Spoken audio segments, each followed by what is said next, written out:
Cool. Welcome, everyone. If you had more women executives in your team, by what % would your profits increase? Raise your hands if you'd like to take a guess. If you think it's 5%, raise your hands. If you think it's 10%, raise your hands. 15%? 25%? Okay. If you said 25, sorry? 30. If you said 25%, you're right. Let me start with this startling fact, as stated here by the global management consultancy, McKinsey. Companies with 30% plus female executives outperform others by 25%. So if your profitability is 10 million right now, you could increase that to 12.5 million. Yet there seems to be a huge disconnect between the good intentions of leaders and the progress on closing the gender gap. When I qualified as an optometrist 20 years ago, this always makes me smile, by the way, I was self-employed, the youngest qualified person in my team, and a woman of color.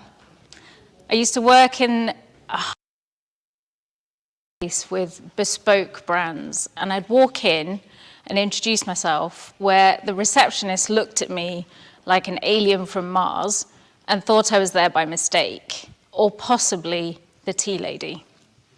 This was me 10 years ago, believe it or not, smiling my forced smile, sitting there with about £80,000 worth of equipment in the room, in a 3x3 room, no windows, and it felt like a prison cell. Deep down, I wasn't happy. And the question I would ask my younger self is, are you truly happy inside? Are you having fun? And by the look of that smile, I really wasn't. Every time I went to work, I felt this sinking feeling of I'm out of my depth. I feel like an intellectual fraud. And that anxiety just crept up, and that triggered my inner critic. And it told me that you're a fraud. Someone is going to come and knock on my door any minute now and take me away because I got there by complete fluke. You have probably experienced something similar. Raise your hands if you felt like an imposter at work. That's quite a lot of you. There could be women in your organization who feel like this right now. Despite months of dealing with that alone, without support from managers or the team, I still did well at work. People would come and see me, not just for my eyes, but for my ears, to have a chat about anything and everything about their lives and challenges. I realized that I had a skill of proactively listening and offering that space so that people can open up and talk and often become emotional. Even that receptionist noticed and one day said to me, do you know, you really are in the wrong profession. You truly have a gift. And I thought to myself, why am I not listening to my own voices? I didn't have a coach at the time, and I decided to acknowledge this voice, my inner critic, who became my friend. And I gave him an avatar, a persona, if you like, and his name was Mr. Grumpy. I started having a word with him. I started challenging my inner dialogue, and I've always been fascinated about the brain and how it works. And what I found was that I could truly identify that Mr. Grumpy was just a thought and not a fact. That's where it all began. After a while, I noticed that I was not using my talent in the way that I should be. I started working on myself, following aspirational leaders, reading inspirational books, listening to podcasts, and hiring coaches. I've probably spent over £50,000 over the last 10 years on investing in myself. And now I own an executive coaching business where I help people through inclusive leadership programs who struggle with imposter syndrome to break through their limiting beliefs, for those who feel undervalued and unsupported. And I noticed it's not just a me problem or a you problem, it's a global problem. So I created a global inclusive community where women are sponsored from organizations to help retain talent and elevate women to the top. Our mission is to create a 50-50 gender split and to help bridge that gender and ethnicity gap. What I've realized is that you can overcome imposter syndrome and create your killer mindset. Or better yet, women don't have to go through what I went through if organizations are willing to invest and elevate their women. What I'd like to do today is give you some advice and tips on how you can become more inclusive so you can achieve new heights in your organization. After 10 years of executive leadership coaching and developing emerging leaders to exceptional leaders, listening to the challenges and pain points of hundreds of women from all over the world, I've tailored my approach to help leaders grow and build succession pipelines. Over 70% of people suffer with imposter syndrome at some point in their lives. And it seems the higher up the ladder you go, the more lonely and more crippling it gets. And women and people from underrepresented groups such as ethnic minorities or disabilities or from the LGBTQ+ communities face tougher hurdles and struggle with imposter syndrome more than men. But it doesn't mean that you're not up to the job. In the age of the Great Resignation and COVID, where talent has left the building, quite literally, I wanted to find out what keeps leaders up at night. 77% said attracting and retaining their female employees. 90% said diversity, equity, and inclusion is a priority in their agenda. Gender diversity being the core of this and building a sustainable future. But what are companies doing about this? What are you doing about this? When surveyed, these are the three things that kept coming up during my conversations with employees. The three reasons that retention is dropping, the pressure of always being on and giving 110% to make it to executive level is a challenge that women grapple with. With 27% of companies recruiting nationally, lack of communication and collaboration for 90% of women working remotely is proving to be a struggle, as is communicating with teams and connecting with colleagues. This sounds like Lucy, a new recruit for an organization and client of mine, working from home in a different country, alone and struggling with not feeling like she was good enough to be in her new role. Prior to this, she used to work in a team, and since COVID, she's changed her job. Lack of interaction and communication with clients and colleagues, and that feeling of being siloed, was affecting her mental health. At the first session of being coached with me, she revealed loneliness and anxiety about job security, lack of understanding in her job, in a remote environment with no support or role models, and struggling to retain contracts. This is especially acute for new recruits and new roles. It's a really tough market right now. This is a cycle. Because of the lack of communication, this leads to the fact that 90% of women wish there were more role models, peer-to-peer support, and personal development opportunities in their organization. Lack of community kept coming up, and not being able to speak to like-minded, ambitious women. Women are tired of being the only one or the other and feeling like they don't belong. It is exhausting, and it's a barrier to growth, not only for them, but also for the organisation. You can't be what you can't see. Lack of diversity in leadership positions put Claire, another client, off from applying for roles. She said, "Leadership is dominated by men. I feel less likely to believe climbing the corporate ladder is worthwhile, especially when I feel like a token or a tick box."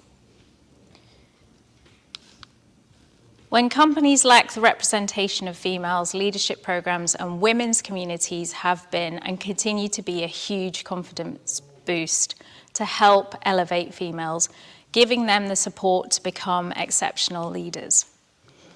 Leadership coaching, mastermind groups, and global diversity and inclusion meetings have proved to be successful for many organizations. Peer-to-peer support and mastermind groups offer a diverse and inclusive space to develop and grow female leaders, which includes role models where new recruits thrive, learn, grow, and are lifted up.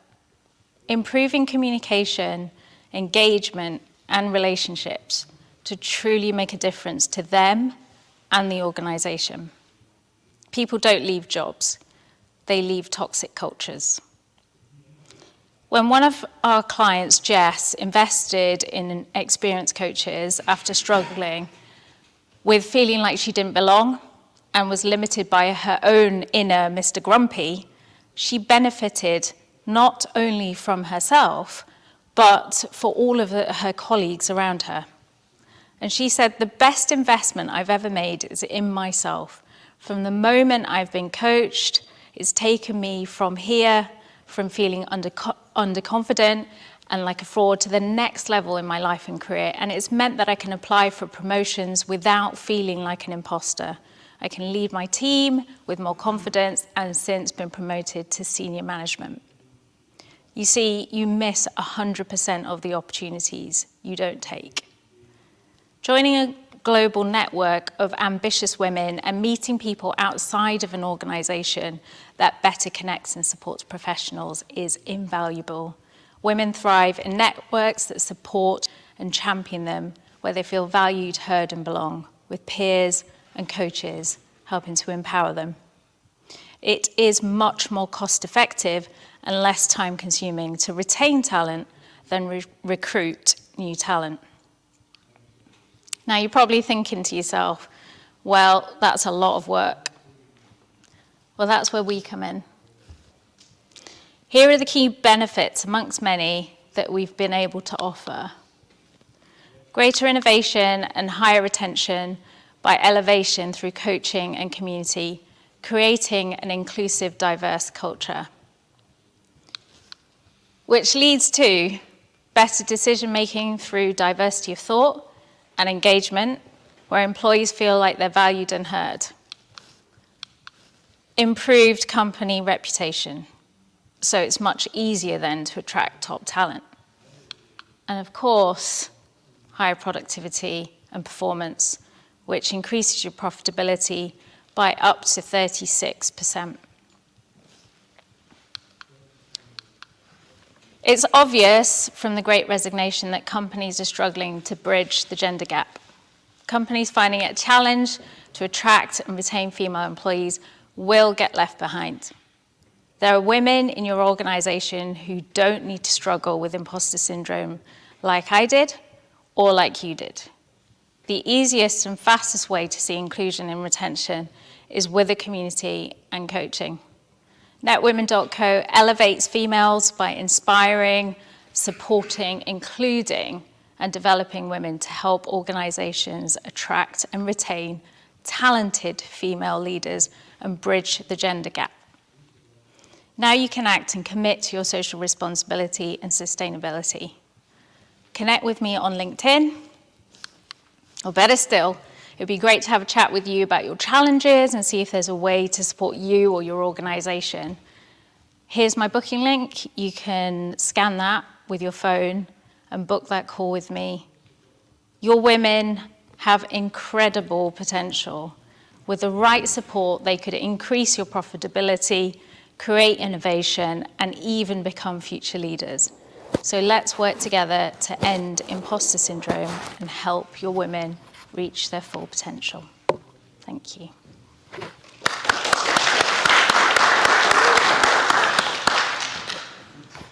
Folks, we do have a question time, so if you'd like, we can hand you the mic. Pop your hand up.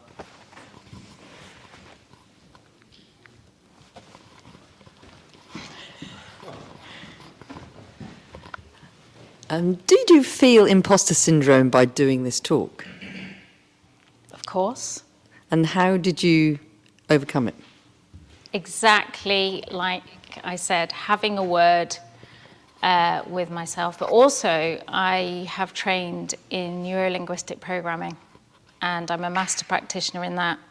That was my turning point, I would say, in working out techniques of how to deal with it. And it's consistent and it's being that, showing up all the time, every day. But it doesn't matter if you turn up imperfectly, that's okay.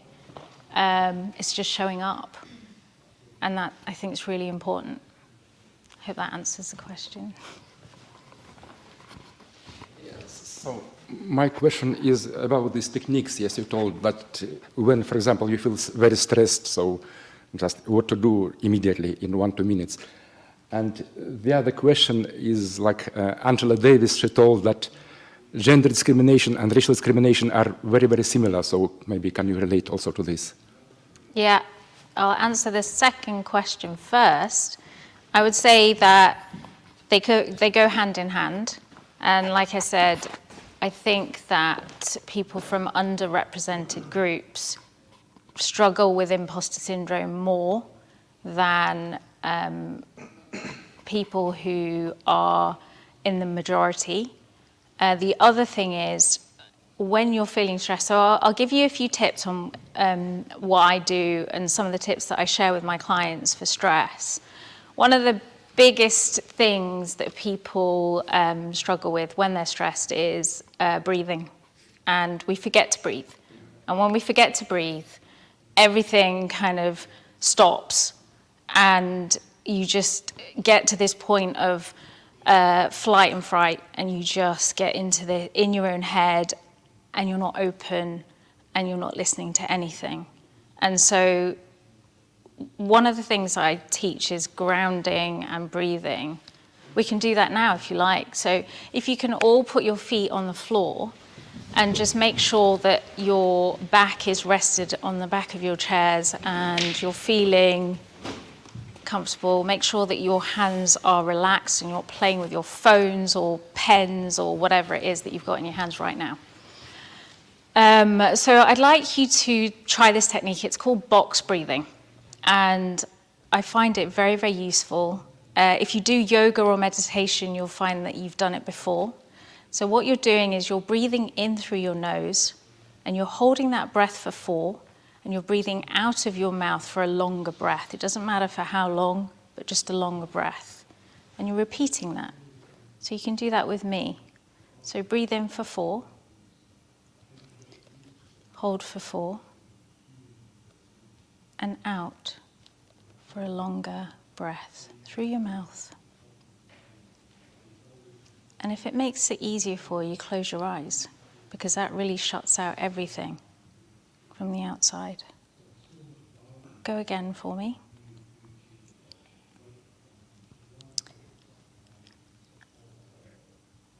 And again.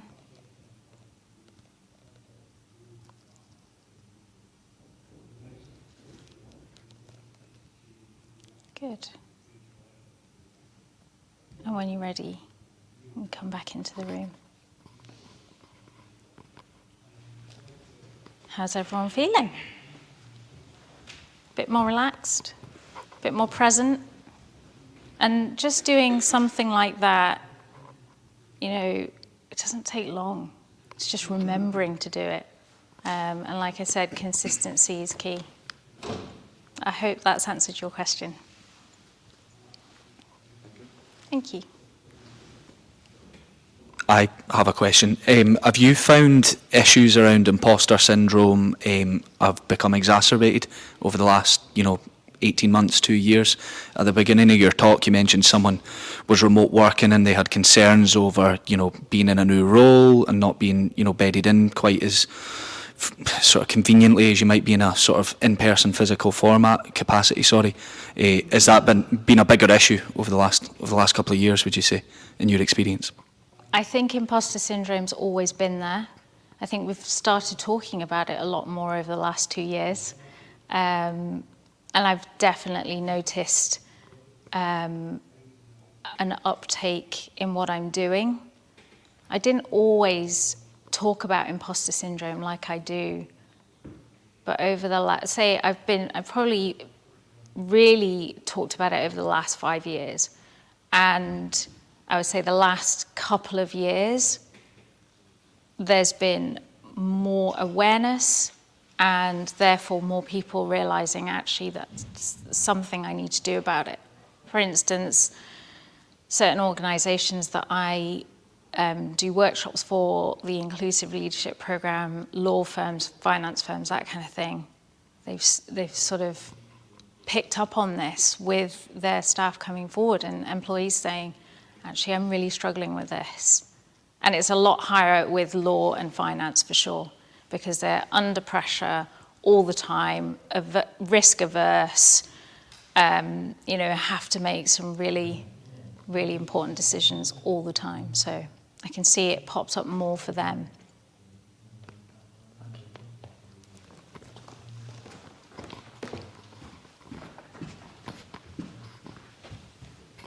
Thank you. Hi, I'm Michelle. Hello. And thank you very much. It was amazing, really. I just think that the main problem for me is if women are not empowered at home, how can they be empowered at work? Good question.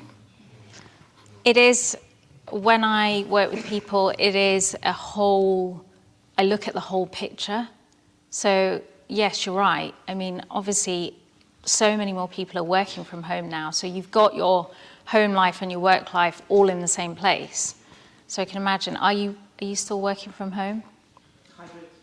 Yeah.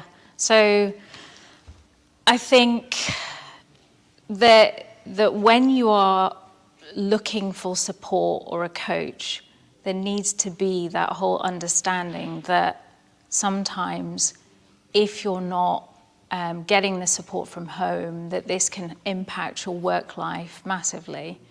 It's difficult. And I think since COVID, for women particularly, the onus has been on us to look after the children, to do all of the day-to-day tasks. I see you smiling, you obviously understand. I've had the same. And we talk about work-life balance. I honestly don't think it exists. You can either do one or the other, and it's a juggling thing. Like 1 week it's got to be work, or one day it might be children. I still make it to my son's rugby matches and cricket, but it's a juggle.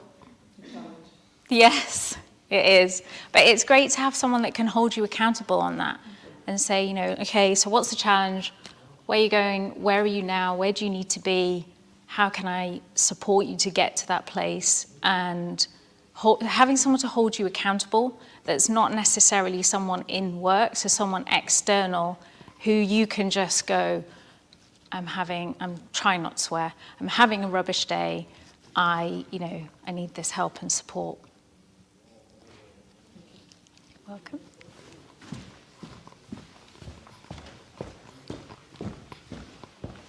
Thank you. Hi, I'm Lindsay Tees from CGI. Hello. So this might be a controversial comment, but so I work at CGI. We have a female chief executive. She very much promotes diversity across the workforce. But my slight fear on that is that actually we're promoting women and diversity so much that we're kind of creating a generation of insecure females who think they've been promoted because they're female. And there is such a push for that. And also that we then have some males that are perhaps resentful of the promotion and the support that's given. So I'm aware of that, and then we put sort of arrangements in place to try and manage it. But I just wondered if you had a viewpoint, if you've experienced that before, or how you would then prevent that from happening going forward.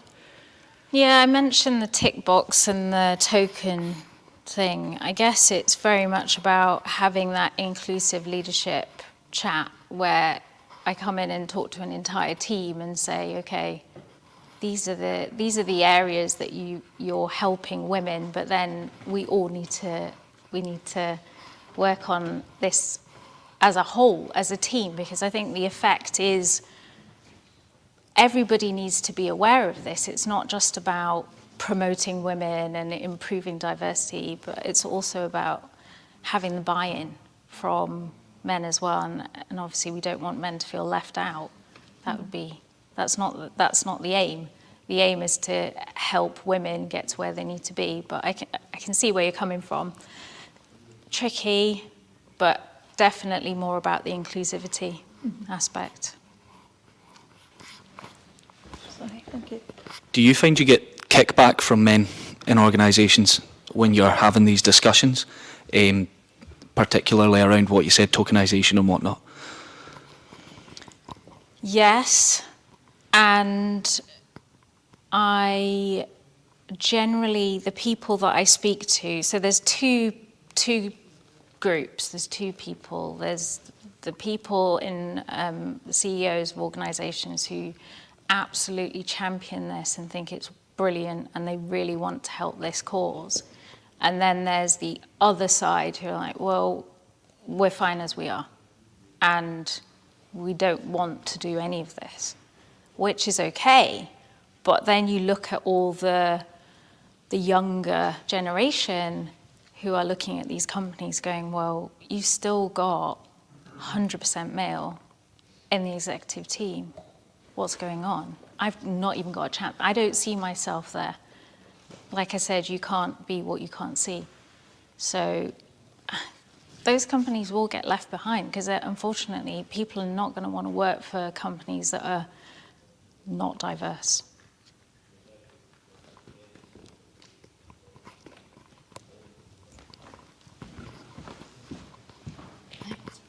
Hello. I work for a company that is very about empowering women, and we've got a full exec team which is women. And my team, I'm all about empowering the females and the males and like everyone basically. But how do you cope with an exec team that is all female that prevents the younger females in the generation being empowered? Interesting. Yeah. Is that how you're feeling personally? Or is that more of the actual culture of the organisation? I would probably say the culture and a bit personal. Both. Putting you on the spot, aren't I? I know. Yeah, that's really interesting because the way that a lot of organisations where you've got that whole, I call it the queen bee syndrome, where women don't want to help other women up. I totally disagree with all of that. I think that's absolute rubbish. I think there's space for everybody. I actually was having a conversation earlier about the fact that, you know, I'm a coach, but I have hundreds of coaches on the Net Women platform because I know I can't serve everybody.